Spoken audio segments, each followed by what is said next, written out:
কোরআন এমন একটি কিতাব, যে কিতাবের সাথে মুসলিম উম্মার ভাগ্য লিখিত আছে। এই কিতাবের সাথে মুসলমানদের ভাগ্য লিখিত কিভাবে? আমাদের সমাজে, আমাদের বাড়িতে, আমাদের দেশে এই কিতাবের অবস্থা হবে যেমন, পৃথিবীতে আমাদের অবস্থা হবে তেমন। আমাদের সমাজে, আমাদের বাড়িতে, আমাদের রাষ্ট্রে এই কিতাবের অবস্থা হবে যেমন, আল্লাহ আমাদেরকে পৃথিবীতে বানিয়ে দিবেন তেমন। রাসূলুল্লাহ সাল্লাল্লাহু আলাইহি ওয়াসাল্লাম বলেন, ইন্নাল্লাহা ইয়ারফাউ বিহাযাল কিতাবি আকওয়ামান ওয়া ইয়াদউ বিহি আখারিন। আল্লাহ এই কিতাব দিয়ে এই উম্মতের একটা অংশকে পৃথিবীর সর্বোচ্চ স্থানে পৌঁছে দিয়েছেন, এই কিতাব দিয়ে এই উম্মতের একটা অংশকে পৃথিবীর সর্বনিম্ন স্থানে নামিয়ে দিয়েছেন। কোন অংশকে সর্বোচ্চ স্থানে পৌঁছে দিয়েছেন? ওমর রাদিয়াল্লাহু তাআলা আনহুর ইতিহাস পড়ে। ওমর রাদিয়াল্লাহু তাআলা আনহু যেই দিন মসজিদে আকসা, বাইতুল মুকাদ্দাস বিজয় করার জন্য রওনা দিচ্ছেন মদিনা থেকে, সেই দিন জেরুজালেম শহর ঘিরে রেখেছে আবু উবাইদা ইবনুল জাররাহ, খালিদ ইবনুল ওয়ালিদ, আমর ইবনুল আস সহ এই সমস্ত বিখ্যাত প্রধান সেনাপতি এবং সাহাবী সহ প্রায় 12,000 মুজাহিদ বাহিনী, যার মধ্যে 4,000 আল্লাহ রাসূলের সাহাবী জেরুজালেম ঘিরে রেখেছে কয়েক মাস যাবত।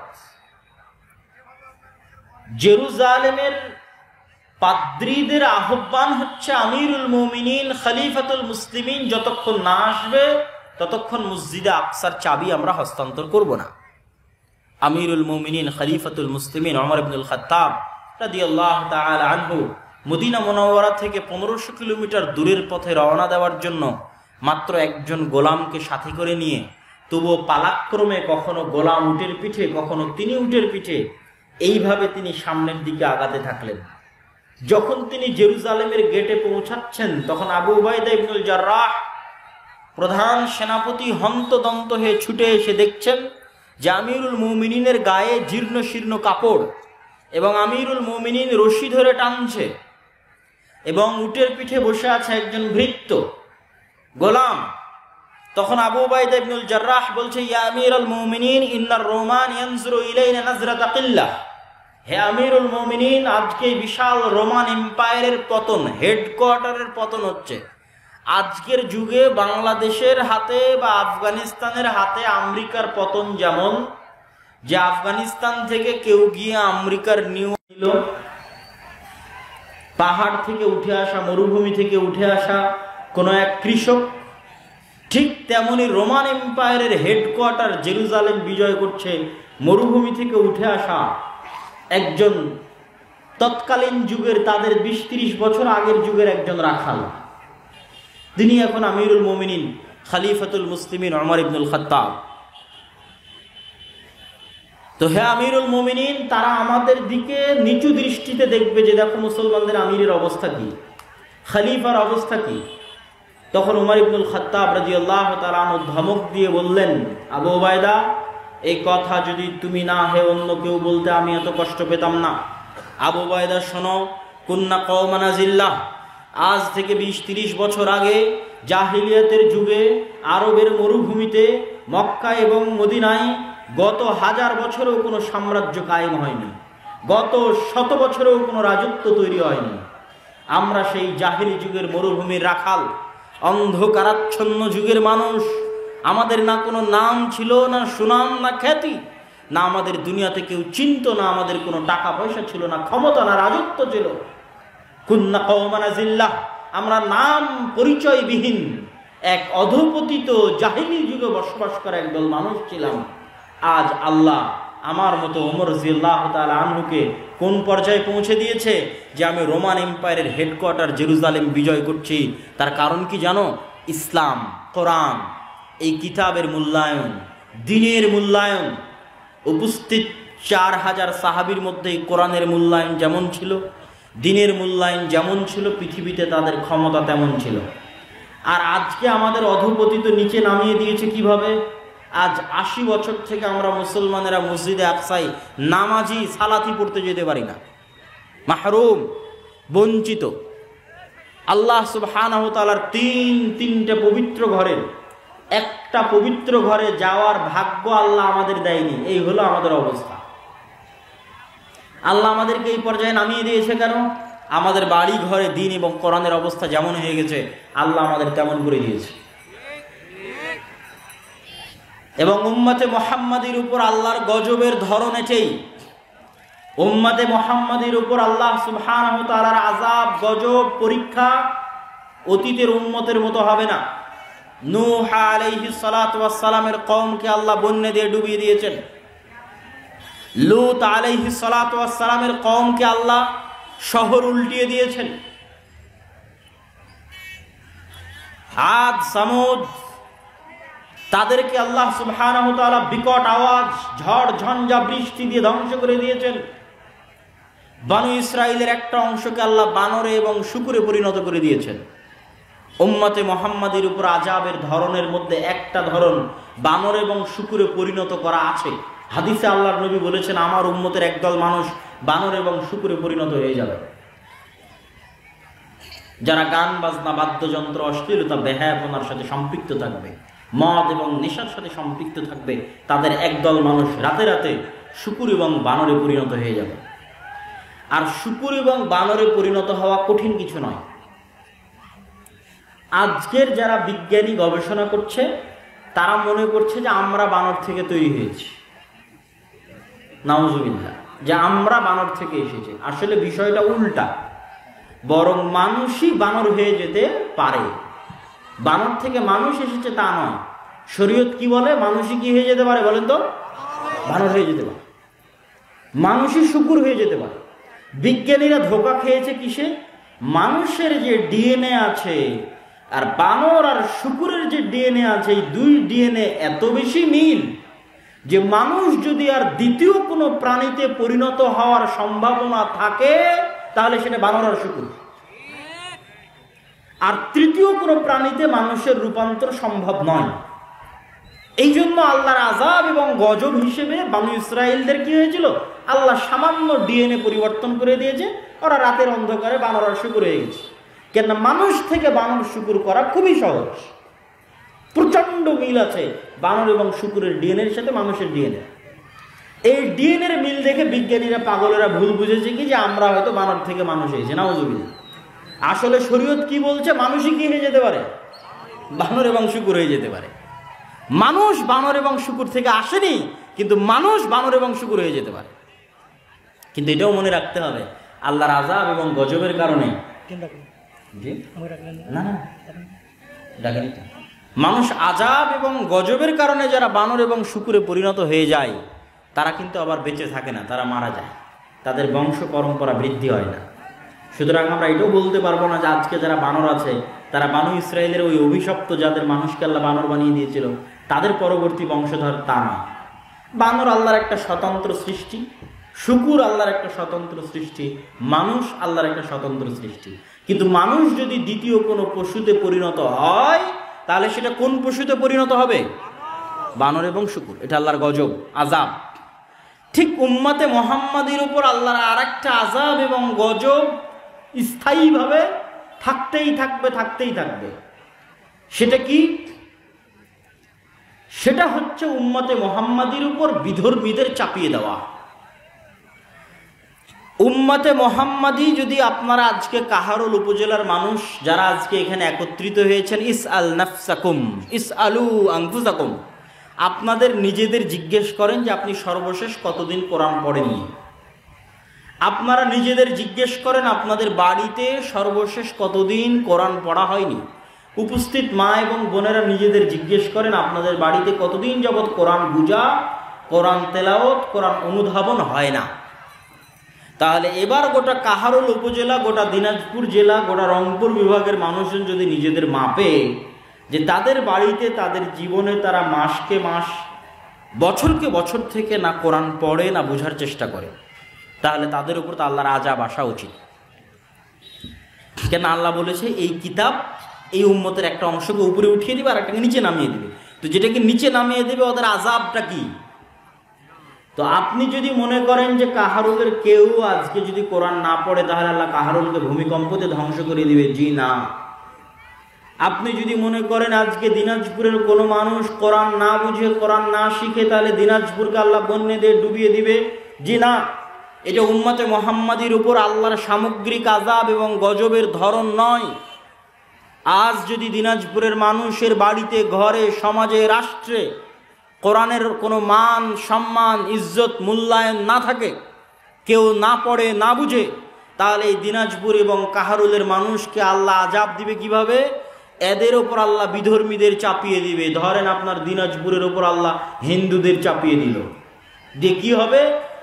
একদিনে, এখন এই মুহূর্তে এখানে উপস্থিত সব মানুষকে যদি এখন বম মেরে হত্যা করে দেওয়া হয়, আল্লাহর কসম পৃথিবীতে কেউ জিজ্ঞেস করেনই থাকবে না যে কাহারুলে এরকম 5,000 মানুষ এক জায়গায় জমা হয়েছিল, সবকে বম দিয়ে উড়িয়ে দেওয়া হয়েছে, জিজ্ঞেস করার থাকবে না। এই আপনার মূল্য হচ্ছে এটা আল্লাহ বানিয়ে দিবে। কেন? আপনার ঘরে, আপনার বাড়িতে কোরআন এরকম হয়ে গেছে। গোটা দিনাজপুরের মানুষকে যদি একদিনে জবাই করে দেওয়া হয়, সারা পৃথিবীর কোনো কোনায় উচ্চারিতই হবে না দিনাজপুরের নাম, যে দিনাজপুরে 1 লক্ষ মানুষ ছিল, একদিনে হিন্দুরা জবাই করে দিয়েছে, কেউ নামই নিবে না। কেন? আপনার বাড়িতে, আপনার ঘরে কোরআন এরকম হয়ে গেছে।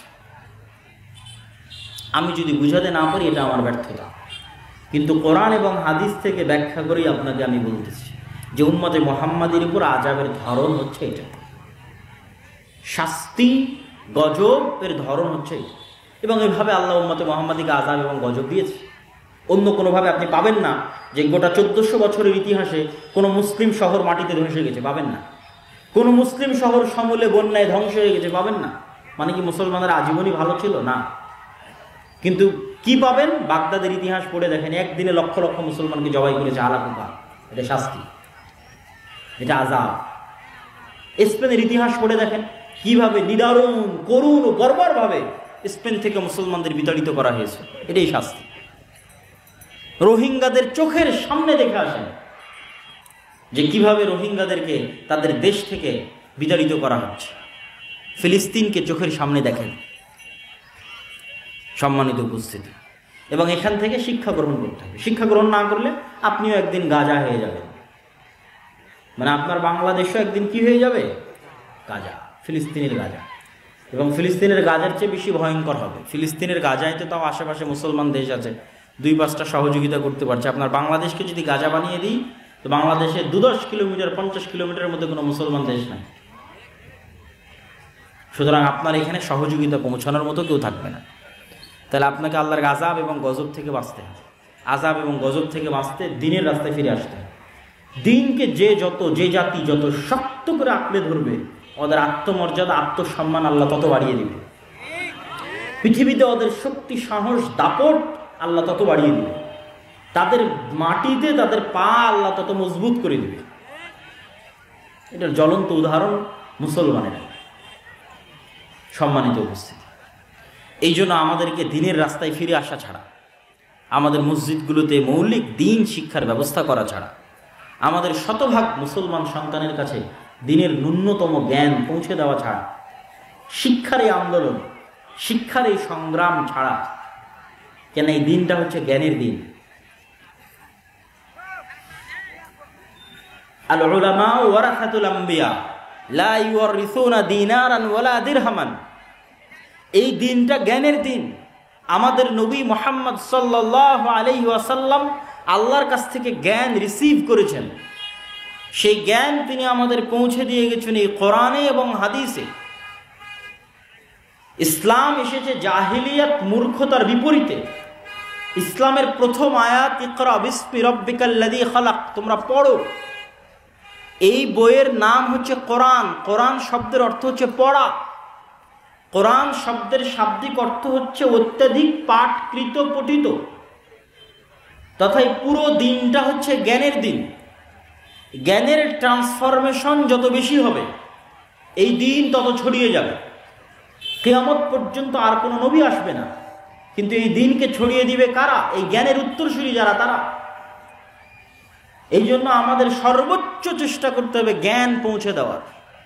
মুসলমানের সন্তানের কাছে দ্বীনের ন্যূনতম মৌলিক জ্ঞান পৌঁছে দেওয়া। এটাই দাওয়াতি কাজ, এটাই শ্রেষ্ঠ দাওয়াতি কাজ। রাসূলুল্লাহ সাল্লাল্লাহু আলাইহি ওয়াসাল্লাম বলেছেন, খায়রুকুম মান তাআল্লামাল কুরআন ওয়া আল্লামা, তোমাদের মধ্যে সর্বশ্রেষ্ঠ সে যে কোরআন শিখে এবং শিখায়। এটাই শ্রেষ্ঠ দাওয়াতি কাজ। আর এই জন্য এই শিক্ষার দাওয়াতি কাজের সবচেয়ে বড় শত্রু, কোরআনের জ্ঞান ছড়িয়ে দেওয়ার দাওয়াতি কাজের সবচেয়ে বড় শত্রু শয়তান। সবচেয়ে বড় শত্রুকে বলেন শয়তান। আপনাকে আমি দলিল দিই, শয়তান যে সবচেয়ে বড় শত্রু তার দলিল। আমরা খাবারের শুরুতে বললাম বিসমিল্লাহ, পানির শুরুতে বললাম বিসমিল্লাহ, বাথরুম টয়লেটে গিয়ে যাওয়ার শুরুতে বললাম বিসমিল্লাহ, যে কোনো ভালো কাজের শুরুতে বললাম বিসমিল্লাহ, পশু প্রাণী জবাই করার শুরুতে বললাম বিসমিল্লাহ, আর কোরআন পড়ার শুরুতে বললাম আউযু বিল্লাহি মিনাশ শাইতানির রাজিম। একমাত্র ব্যতিক্রম কোরআন, যার শুরুতে আপনাকে শয়তান থেকে বাঁচতে চাইতে হবে, তারপরে বিসমিল্লাহ। কোরআন পড়ার শুরুতে আগে শয়তান থেকে বাঁচতে চাও, তারপরে বিসমিল্লাহ বলো।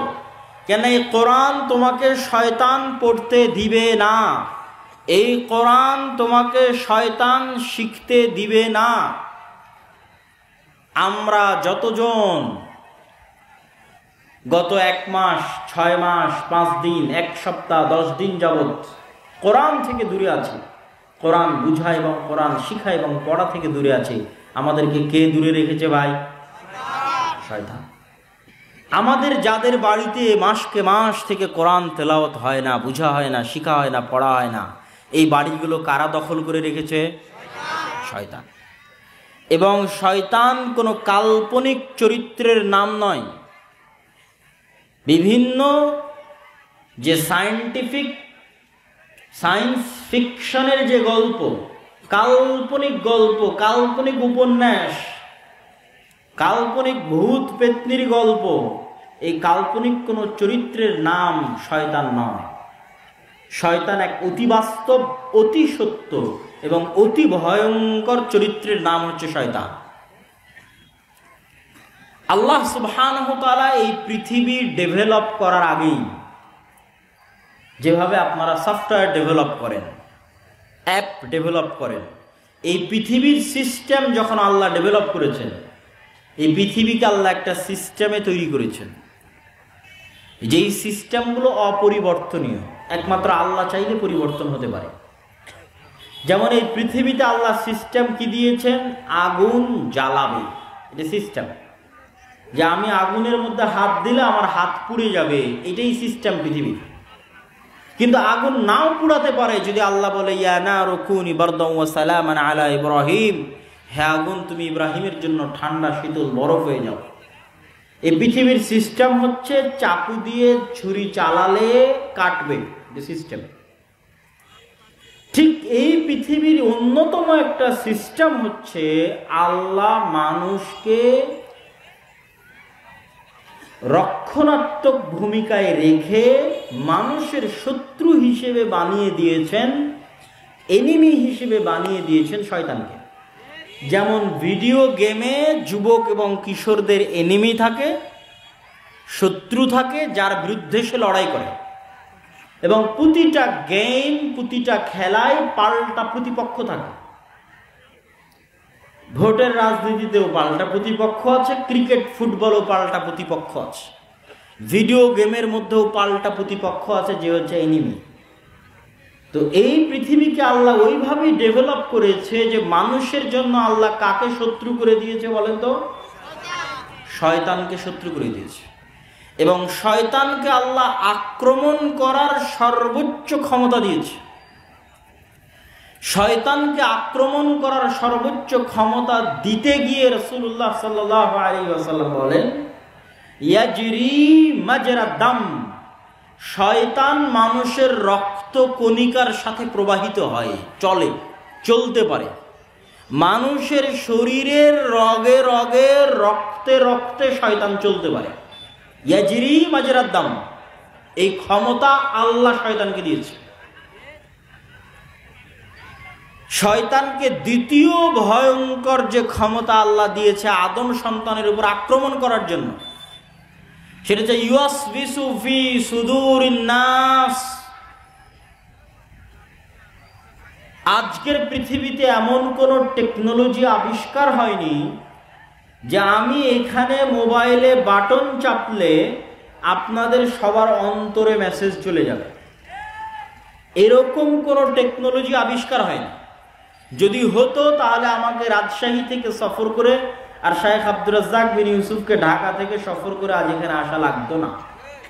আমরা একটা বাটন চাপতাম আর এখানে যতজন উপস্থিত হয়েছে সবার অন্তরে অন্তরে মেসেজ চলে যেত। কিন্তু মোবাইল বলেন, কম্পিউটার বলেন, মাইক বলেন, এগুলো একটাও সেই প্রযুক্তি নয়। সবগুলোই কি আমাকে চিল্লাতে হবে আর আপনি কান দিয়ে শুনবেন। পার্থক্য এতটুকু কি, আমি মোবাইলে চিল্লাচ্ছি, আপনি 1000 কিলোমিটার দূরে মোবাইল দিয়ে শুনছেন, কিন্তু ভাই কান দিয়ে শুনতে হবে, আপনার অন্তরে পাঠানোর কোনো উপায় নাই।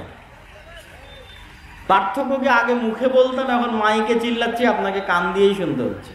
আপনার অন্তরে দেওয়ার কোনো উপায় আমার কাছে নাই।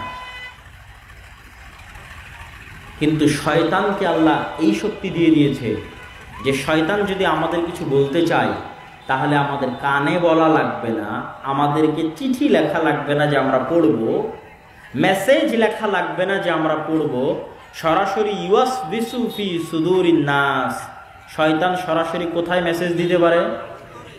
অন্তরে। শয়তান সরাসরি মানুষের অন্তরে মেসেজ দিতে পারে। ফলত আদম সন্তান মহাবিপদে। আদম সন্তান জানে না কোনটা তার ইচ্ছা, কোনটা শয়তানের প্ররোচনা। এই এক বিপদে আমরা প্রতি সেকেন্ড পার করছি। আল্লাহর কসম, প্রত্যেকটা সেকেন্ড আমরা এই বিপদে পার করছি। আপনি যদি শয়তানের এই অংশটুকু ভালোভাবে বুঝে যান, আপনার কাছে গোটা দুনিয়া পানির মতো, দুধ কা দুধ পানি কা পানি হয়ে যায়গা। যে পৃথিবীতে কি চলতেছে আপনি ধরে ফেলতে পারবেন, পৃথিবীর রহস্য কি ধরে ফেলতে পারবেন। আপনি সকালবেলা ফজরের সালাত বাদ দিয়ে ঘুমিয়ে আছেন, আপনি মনে করছেন আমার আরামের জন্য ঘুমিয়ে আছি, আমার আয়েশের জন্য ঘুমিয়ে আছি। কিন্তু এই লজিক যদি আপনি বুঝে যান যে পৃথিবীর ডেভেলপ সিস্টেমটা কিভাবে ডেভেলপ করা আছে, তাহলে আপনি বুঝবেন যে সকালে আপনার ইচ্ছায় আপনি ঘুমিয়ে নাই, বরং শয়তানের প্ররোচনায় আপনি ঘুমিয়ে আছেন। কিন্তু এটা আপনি জানেনই না যে শয়তান আপনাকে এভাবে আপনার অন্তরে মেসেজ দিতে পারে। এই ক্ষমতা শয়তানের আছে। এটা আপনাকে দুনিয়ার কোনো স্কুল, কোনো কলেজ, কোনো ইউনিভার্সিটি, কোনো থিসিস, কোনো রিসার্চ পেপার কেউ আপনাকে বলবে না। পৃথিবীর কেউ আপনাকে বলে দিবে না এটা। পৃথিবীর যেখানে যাবেন সবাই বলবে তোমার মন মতো চলো, মনের কথা শোনো, সবাই বলবে। কেউ বলবে না যে তোমার অন্তরে শয়তান নামে একটা চরিত্র আছে, যার প্রভাব আছে, অতএব সাবধান। এই কথা কেউ বলবে না। কেন বলবে না ভাই? আপনারা যদি একটু, আমাদের হাতের ডানে এবং পিছনে অনেক ভাই দাঁড়িয়ে আছে, একটু কি হালকা হালকা করে সামনে আসা সম্ভব? একটু ডানে বামে এবং সামনে একটু করে চেপে বসেন এবং ধৈর্য ধরে শেষ পর্যন্ত বক্তব্য শুনতে হবে। আমরাও দূর থেকে এসেছি, আপনারাও দূর থেকে এসেছেন। আমরা আপনাদের কাছে দুইটা দিনের কথা পৌঁছাতে পারলে আমাদের লাভ, আপনারা শুনলে আপনাদের লাভ। একটু অল্প অল্প করে এগিয়ে আসেন যতদূর সম্ভব হয়। ওই যে মধ্যের ফাঁকা জায়গাটা একটু পূরণ করেন, যে একটু এগিয়ে আসেন, অল্প অল্প করে আগান এবং ডানে বামে এগুলো আগান। বিশেষ করে যারা ডানে দাঁড়িয়ে আছেন তারা কোনোভাবে ভাইজান ভিতরে বসা যায় কিনা দেখেন। আপনাদের কোনো স্বেচ্ছাসেবকরা থাকলে তাদেরকে একটু পাঠিয়ে দেন, যাতে মানুষজনকে বসার ব্যবস্থা করে দিতে পারে। অনেক মানুষ দাঁড়িয়ে আছে। সম্মানিত উপস্থিতি, আজকে আমরা এই মুহূর্তে যে আলোচনাটা করতেছি শয়তান, এই আলোচনা, এই টপিক, এই বিষয় দুনিয়ার কোনো স্কুল, কলেজ, ইউনিভার্সিটি আপনাদের শিখাবে না। কোনো রিসার্চ পেপার, কোনো পিএইচডি, কোনো থিসিস কোথাও পাবেন না। কিন্তু আজকে যদি একবার ভালো করে বুঝে যান, তাহলে এই পৃথিবীর সকল রহস্য আপনার কাছে ফাঁস হয়ে যাবে। তাহলে কি বলছিলাম, সকালবেলা আপনি ঘুমিয়ে আছেন, বলেন তো আপনার ইচ্ছায় না শয়তানের প্ররোচনায়? শয়তানের প্ররোচনা। এবং আল্লাহর নবী সরাসরি হাদিসে বলছেন যে শয়তান মানুষের কাঁধের কাছে এসে গিট দেয় আর বলে, নাম ইন্নাল লাইলা লাতাবিল, ঘুমাও, রাত অনেক লম্বা, ঘুমাও, অনেক রাত লম্বা, শয়তান বলে। তথা শয়তান আপনার অন্তরে ওয়াসওয়াসাটা দেয়। তো আমরা যতজন সালাত ছেড়ে দিচ্ছি, গান শুনছি, জুয়া খেলছি, বিড়ি সিগারেট খাচ্ছি, নেশা করছি, হারাম ইনকামের সাথে জড়িত আছি, সবাই আজকে একটা জিনিস ক্লিয়ার বুঝে যান যে আপনি সুদের টাকায় যদি লোন নিয়ে থাকেন, এই লোন আপনার ইচ্ছায় আপনি নেননি, শয়তান আপনাকে প্ররোচনা দিয়ে নেওয়াইছে। ক্লিয়ার বুঝে যান। আপনি যদি গান শুনতে আপনার ভালো লাগে, আমি আপনাকে আল্লাহর কসম করে বলছি, এটা আপনার নিজের পরিপূর্ণ ইচ্ছা নয়, বরং এখানে শয়তানের প্ররোচনা আছে। সে আপনার কানে এবং আপনার অন্তরে এটাকে ভালো লাগায়। এর এতখানি আক্রমণ করার ক্ষমতা আল্লাহ শয়তানকে দিয়ে দিয়েছে। এরকম প্রত্যেকটা হারাম কাজকে শয়তান আমাদের সামনে ভালো করে পেশ করে। মানুষ যত অন্যায় কাজ করে, প্রত্যেকটা অন্যায় কাজকে কেমনে সুন্দর করে পেশ করা যায় মানুষের অন্তরের সামনে, এই কৌশল, এই কারিশমা, এই ব্রেন, এই বুদ্ধি আল্লাহ শয়তানকে দিয়ে দিয়েছে। তাহলে আদম সন্তান বাঁচবে কেমন? এত বড় আক্রমণ করার ক্ষমতা যদি আল্লাহ শয়তানকে দিয়ে দেয়, তাহলে পৃথিবীতে ভারসাম্য রক্ষা হবে কেমনে? আমরা যে গেম খেলবো, যে গেম খেলার জন্য আল্লাহ আমাদের পৃথিবীতে পাঠিয়েছে, আমরা যে একটা সফটওয়্যারের মধ্যে আছি, এই পৃথিবীর সফটওয়্যারের মধ্যে, যেখানে আল্লাহ সিস্টেমকে এভাবে ডেভেলপ করে দিয়েছে, তা আমরা জিতবো কেমনে ভাই? শয়তানের বিরুদ্ধে জিতবো কেমনে? শয়তান তো আমাদের অদৃশ্য এনিমি। তার জন্য আল্লাহ সুবহানাহু ওয়া তাআলা কোরআন মাজিদে দুটো কথা বলেছেন। এক, ফাইম্মা ইয়াতিয়ান্নাকুম মিন্নি হুদান ফামান তাবিআ হুদায়া ফালা খাউফুন আলাইহিম ওয়ালা হুম ইয়াহজানুন। আমার পক্ষ থেকে তোমাদের নিকটে আসবে হেদায়াত, তোমরা যদি এই হেদায়াতের অনুসরণ করো, একদম যেখানে আদম আলাইহিস সালাতু ওয়াস সালামের ঘটনা আল্লাহ বলেছে, সেখানে আল্লাহ সুবহানাহু ওয়া তাআলা বলছে, কুলনাহবিতু মিনহা জামিআ, যে জান্নাত এবং আসমান সব জায়গা থেকে আল্লাহ নামিয়ে দিলেন। জান্নাত থেকে আদমকে নামিয়ে দিলেন, আসমান থেকে ইবলিসকে নামিয়ে দিলেন। নামিয়ে দেওয়ার পর আল্লাহ তাদের পরস্পরকে কি করে দিলেন? শত্রু করে দিলেন। ওখানে আল্লাহ বলছে, ওয়াকুলনাহবিতু বা'দুকুম লিবা'দিন আদু, তোমরা নেমে যাও, তোমরা পরস্পরের শত্রু। এখান থেকে গেম শুরু, প্রতিযোগিতা শুরু, কিয়ামত পর্যন্ত এই প্রতিযোগিতা চলবে। আল্লাহ কোরআনে বলে, এই সিস্টেম যে পৃথিবী আল্লাহ এইভাবে ডেভেলপ করেছে, এটা আল্লাহ কোরআনে বলে দিয়েছে স্পষ্ট করে, যে আমার পৃথিবী এভাবে ডেভেলপ করা আছে যে শয়তান তোমার শত্রু এবং তাকে আমি এই ক্ষমতা দিয়েছি। এখন তুমি বাঁচবা কিভাবে? ফাইম্মা ইয়াতিয়ান্নাকুম মিন্নি হুদান ফামান তাবিআ হুদায়া ফালা খাউফুন আলাইহিম ওয়ালা হুম ইয়াহজানুন। তোমাদেরকে বাঁচানোর জন্য আমি যুগে যুগে নবী পাঠাবো, রাসূল পাঠাবো, আর নবী আর রাসূলের সাথে আমার কিতাব পাঠাবো। প্রত্যেক যুগে যারা আমার পাঠানো নবী, রাসূল এবং কিতাবের কথা মেনে নিবে, তাদের কোনো ভয় নাই, কোনো দুশ্চিন্তা নাই, শয়তান তাদের কোনো ক্ষতি করতে পারবে না। বলেন আল্লাহু আকবার।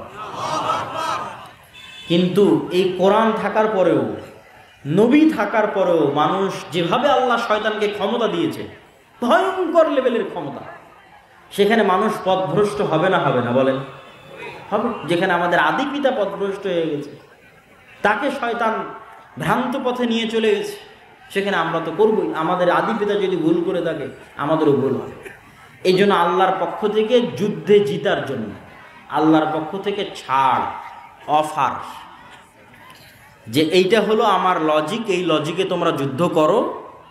আমি শয়তানকে দিয়েছি এই ক্ষমতা, তোমাদের জন্য দিয়েছি নবী, রাসূল, কিতাব, লড়তে থাকো। তারপরও তোমাদের জন্য বিশেষ অফার, আমি আল্লাহ তোমাদের জান্নাতে নিয়ে যেতে চাই, আর শয়তান তোমাদেরকে জাহান্নামে নিয়ে যেতে চায়। শয়তানের ওয়াদা এবং শয়তানের শপথ হচ্ছে শয়তান আমাদেরকে জাহান্নামে নিয়ে যাবে। শয়তানের ওয়াদা কি? শয়তান বলছে, ওয়ালা উদিল্লান্নাহুম ওয়ালা উমান্নিয়ান্নাহুম ওয়ালা আমুরান্নাহুম, অবশ্যই আমি আদম সন্তানকে পথভ্রষ্ট করব, যে কোনো মূল্যে আমি আদম সন্তানকে পথভ্রষ্ট করব। এটা হচ্ছে শয়তানের ওয়াদা। তো এখন আল্লাহ তার শয়তানের বিপরীতে গিয়ে আল্লাহ আর একটা চ্যালেঞ্জ করে দিলেন যে শয়তান নিয়ে যেতে চায় জাহান্নামে, আল্লাহ নিয়ে যেতে চান কোথায় বলেন তো? জান্নাত। এই জন্য আল্লাহর পক্ষ থেকে অফার মানুষের জন্য, পৃথিবীর সকল মানুষের জন্য, যে শয়তান রাত দিন 24 ঘন্টা পরিশ্রম করে তোমাদেরকে দিয়ে যা গুনাহ করাবে এবং করিয়েছে, এখন পর্যন্ত করিয়েছে, তোমার মরা পর্যন্ত করাবে, আমার কিতাব থাকার পরও, আমার রাসূল থাকার পরও, রাসূলের হাদিস থাকার পরও তোমাদেরকে দিয়ে 24 ঘন্টা পরিশ্রম করে যা গুনাহ করাবে, সকাল থেকে সন্ধ্যা পর্যন্ত, জন্ম থেকে মৃত্যু পর্যন্ত, তোমরা যদি আমার নিকটে একবার ক্ষমা চাও, আমি আল্লাহ শয়তানের সকল পরিশ্রম বাতিল করে দিয়ে তোমাদেরকে ক্ষমা করে দেব। এটাই হলো আল্লাহর পক্ষ থেকে অফার। ক্ষমার রাস্তা উন্মুক্ত। শয়তান চেষ্টা করবে মাথার ঘাম পায়ে ফেলে আপনাকে জাহান্নামে নিয়ে যাওয়ার জন্য, ভুল হবে, কিন্তু আপনার জান্নাতে যাওয়ার সহজ রাস্তা কি? ক্ষমা, তওবা, সাধ্য অনুযায়ী কোরআন এবং হাদিস মেনে চলা, আর আল্লাহর কাছে তওবা ইস্তেগফার করতে থাকা। কেননা শয়তানের সাথে আপনি যুদ্ধে পরিপূর্ণ জিততে পারবেন না। আল্লাহ দয়া করে আমাদের জন্য এই ছাড় দিয়ে রেখেছে, শয়তান তোমাদের ভুল করাবে, তোমরা ক্ষমা চাও, আমার ক্ষমার দরজা কিয়ামত পর্যন্ত, তোমাদের শ্বাস তোমাদের কণ্ঠনালীতে আসার আগ পর্যন্ত তোমাদের জন্য ক্ষমার দরজা উন্মুক্ত।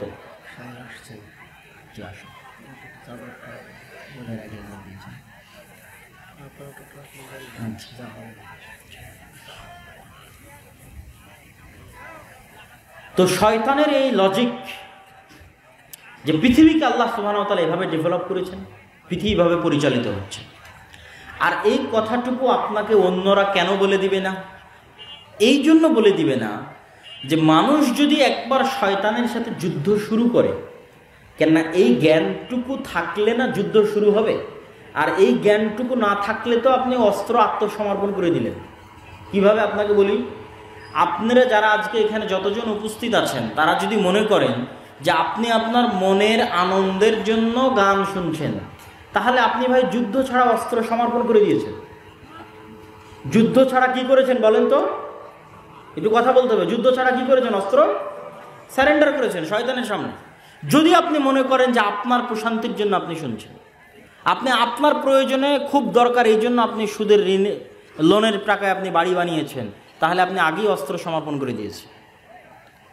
আপনাকে যুদ্ধটা অন্তত শুরু করতে হবে, আর এই যুদ্ধটা শুরু করার জন্য আপনাকে বিশ্বাস রাখতে হবে যে প্রত্যেক যে কাজের কথা আল্লাহ এবং তার রাসূল নিষেধ করেছে কোরআনে এবং হাদিসে, এই কাজ করার চিন্তা যদি আপনার অন্তরে আসে, কেননা এটা ইনস্ট্রাকশন ভাই, যে কোন রাস্তায় গেলে আপনি গুলি খাবেন, আর কোন রাস্তায় গেলে মারামারি গন্ডগোল চলতেছে, কোন রাস্তায় গেলে পুলিশ আপনাকে ধরে নিবে, আর কোন রাস্তায় গেলে আপনি ডাকাতের শিকার হবেন। এটা তো ইনস্ট্রাকশন।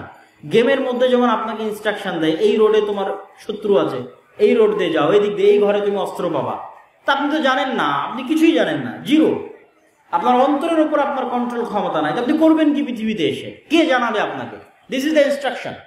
এখানে আপনাকে দিক নির্দেশনা দিবে, দেখো এটা শয়তানের, সাবধান, এটা শয়তানের। নিবেন একটা উদাহরণ দেয় আল্লাহ কোরআনে বলছে, ইন্নামাল খামরু ওয়াল মাইসিরু ওয়াল আনসাবু ওয়াল আজলাম রিজসুম মিন আমালিশ শাইতান। কোরআনে লেখা আছে, মানে আপনাকে ইনস্ট্রাকশনে লিখে দিয়ে পাঠানো আছে যে মদ, জুয়া, মূর্তি পূজা কার কাজ?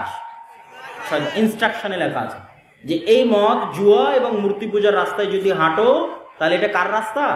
শয়তানের রাস্তা। তুমি বিপদে পড়ে যাবে, শয়তান তোমাকে ফাঁসিয়ে দিবে, সাবধান। তো আপনাকে অন্তত যুদ্ধটা স্টার্ট করতে হবে, শুরু করতে হবে। আপনি যদি বিড়িখোর হয়ে থাকেন, বিড়ি সিগারেটের নেশা থেকে থাকে, তাহলে আপনাকে প্রত্যেকটা বিড়ি খাওয়ার সময় মনে করতে হবে যে এই বিড়ি খাওয়ার প্ররোচনা আপনাকে কে দিচ্ছে? শয়তান দিচ্ছে। তাহলে অন্তত যুদ্ধটা শুরু হবে, না হলে তো আপনি বিনা যুদ্ধে অস্ত্র সমর্পণ করে দিয়েছেন। তারপরে আপনি 1000 বিড়ি খান, কিন্তু এটা মনে করে খান আপনাকে খাওয়াচ্ছে কে? শয়তান। আপনি যখন কোনো মেয়ের সাথে অবৈধ সম্পর্কে লিপ্ত আছেন, তখন আপনাকে কি মনে রাখতে হবে? এটা করাচ্ছে কে? তারও অন্তরে প্ররোচনা দিচ্ছে শয়তান, আপনার অন্তরে প্ররোচনা দিচ্ছে শয়তান। তাহলে যুদ্ধ শুরু হবে, আপনার ব্রেনে কাজ করবে যে আমি আর কতক্ষণ শয়তানের গোলামি করব, আর কতক্ষণ শয়তানের দাসত্ব করব। পৃথিবীতে মানুষ দুই প্রকার, এর বাইরে কোনো মানুষ নাই, হয় ইবাদুর রহমান না হয় ইবাদুর শয়তান, হয় আল্লাহর গোলাম না হয় শয়তানের গোলাম। আর পৃথিবীর এই যে লক্ষ লক্ষ মানুষ, সারা পৃথিবী, ইউরোপ, আমেরিকা, চায়না, এদেরকে শয়তান পাগল বানিয়ে রেখেছে। গোটা পৃথিবীর মানুষকে শয়তান কি বানিয়ে রেখেছে? পাগল বানিয়ে রেখেছে। তাদের কাছে এই লজিক কেউ কোনোদিন তুলেও ধরে না, কেউ কোনোদিন বলেও না, তারা জানেও না, সব শয়তানের গোলাম। এদের অন্তরগুলো কার কন্ট্রোলে আছে? শয়তানের কন্ট্রোলে। সুতরাং পৃথিবীতে এরা বসবাস করছে গরু, ছাগল, কুকুর, শ্রীগালের মতো। কোনো লজিক নাই পৃথিবীতে বসবাস করার, কোনো উদ্দেশ্য নাই। সুতরাং শয়তান সাকসেসফুল। মাত্র যাদের কাছে কোরআন আছে, একমাত্র এই অন্ধকার থেকে বের করতে পারবে কোরআন। কোরআনে এগুলো বলে দেওয়া আছে, পৃষ্ঠায় পৃষ্ঠায়, পাতায় পাতায় বলা আছে, ইন্নাশ শাইতানা লাকুম আদুউম মুবিন। এই মানুষেরা, শয়তান তোমাদের সবচেয়ে বড় শত্রু। লা তাত্তাবিউ খুতুওয়াতিশ শাইতান, এই মানুষেরা তোমরা শয়তানের পদাঙ্ক অনুসরণ করিও না। কত নিবেন এরকম আয়াত পবিত্র কোরআনে? অসংখ্য আয়াত। কোরআন পাঠানোই হয়েছে শয়তানের বিরুদ্ধে, নবী রাসূল পাঠানোই হয়েছে শয়তানের বিরুদ্ধে। এই জিনিসটা আমাদের ফিল করতে হবে যে কোরআন এসেছে কার বিরুদ্ধে? বলেন তো, একটু জোরে বলেন, কার বিরুদ্ধে এসেছে কোরআন? নবী রাসূল এসেছে কার বিরুদ্ধে? শয়তানের বিরুদ্ধে। পুরো ইসলাম কার বিরুদ্ধে? শয়তানের বিরুদ্ধে। এটা হচ্ছে পুরো ইসলামের সারমর্ম, আপনাকে বলে দিলাম। এবং এই সারমর্মের অসংখ্য দলিল দিতে পারবো। রাসূলুল্লাহ সাল্লাল্লাহু আলাইহি ওয়াসাল্লাম বলছেন, ইযা কালা আহাদুকুম লাম ইয়াযকুর ইসমাল্লাহ, যখন তোমাদের কেউ খায় আর বিসমিল্লাহ না বলে, ইয়াকুলু মাআহু শাইতান, তার সাথে কে খায়? শয়তান খায়।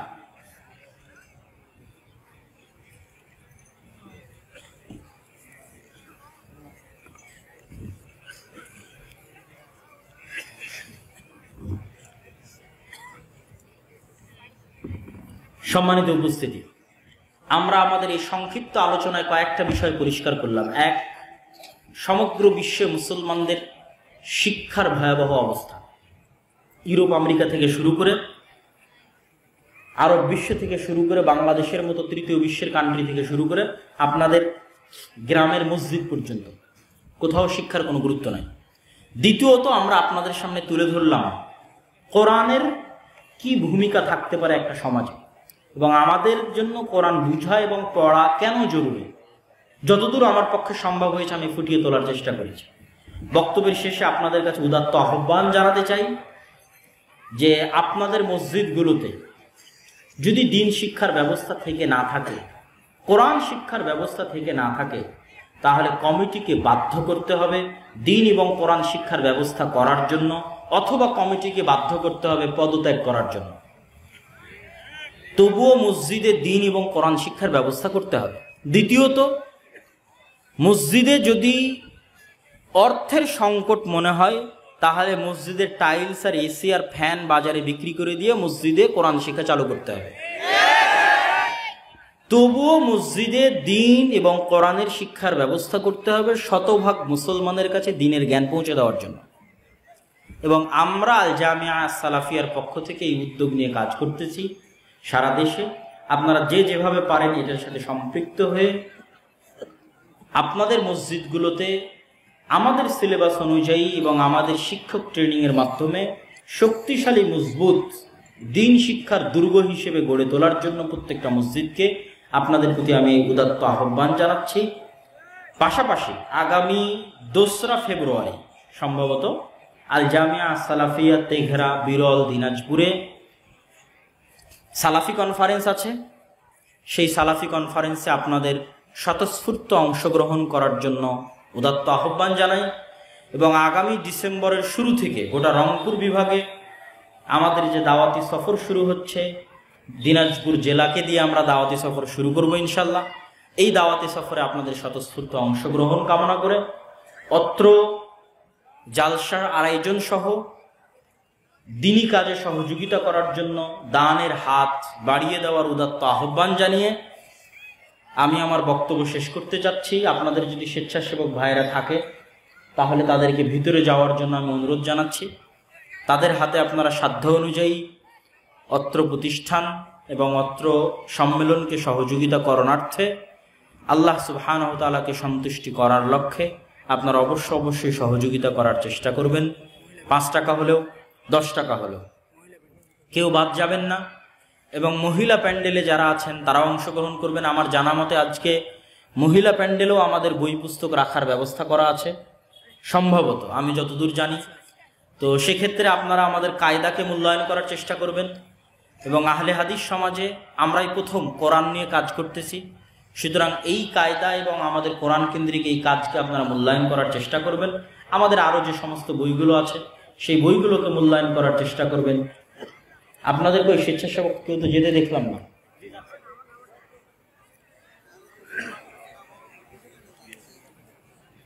এত দেরি করলে তো হবে না।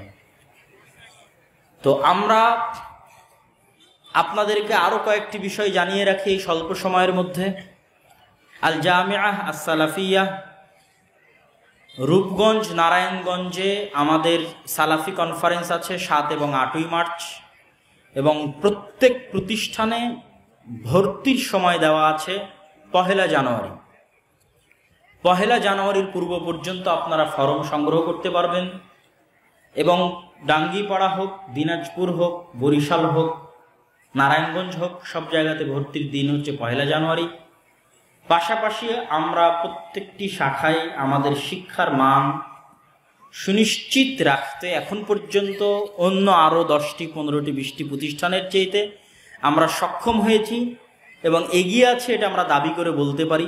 উদাহরণ হিসেবে আপনাদের সামনে জামিয়া সালাফিয়া ডাঙ্গিপাড়ার কথাটি রাখতে পারি, যেখানে শুধু দেশি নয় বিদেশি শিক্ষকগণ অবস্থান করে থাকেন। ভারতের আহলে হাদিসদের সবচেয়ে বড় প্রতিষ্ঠান জামিয়া সালাফিয়া বানারসের সিনিয়র মুহাদ্দিসগণ সেখানে শিক্ষকতা করে থাকেন, যারা মাঝে মধ্যে আপনাদের জামিয়া সালাফিয়া তেঘরা বিরল দিনাজপুরেও আসেন এবং এখানেও মাঝে মধ্যে খণ্ডকালীন শিক্ষক হিসেবে ক্লাস নেওয়া এবং শিক্ষকদের তদারকি করে থাকেন। পাশাপাশি মদিনা ইসলামী বিশ্ববিদ্যালয় থেকে 3 জন শিক্ষক 10 দিন ব্যাপী জামিয়া সালাফিয়াতে দার্স দিয়ে গেছেন। আগামী জানুয়ারিতে আরও 2 জন শিক্ষক মদিনা ইসলামী বিশ্ববিদ্যালয় থেকে আসবেন।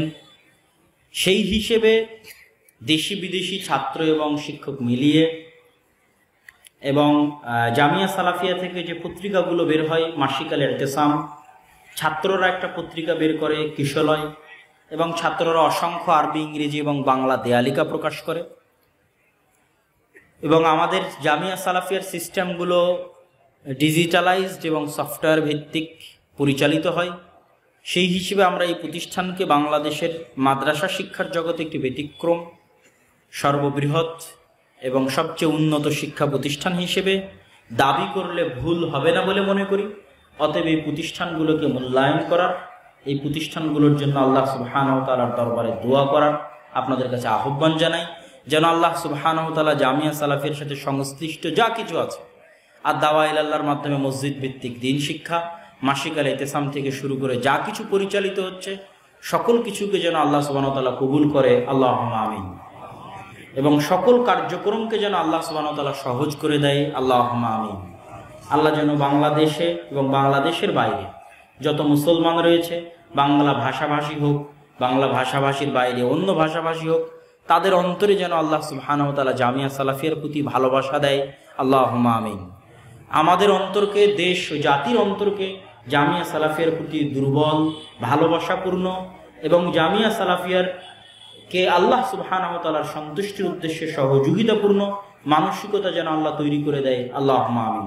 এবং এটার বিনিময়ে যেন আল্লাহ সুবহানাহু ওয়া তাআলা আমাদের পরকালীন মুক্তির ওসিলা হিসেবে কবুল করে, আল্লাহুম্মা আমিন।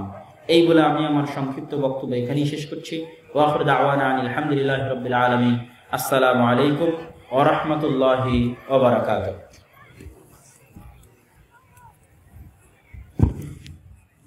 আসসালামু আলাইকুম।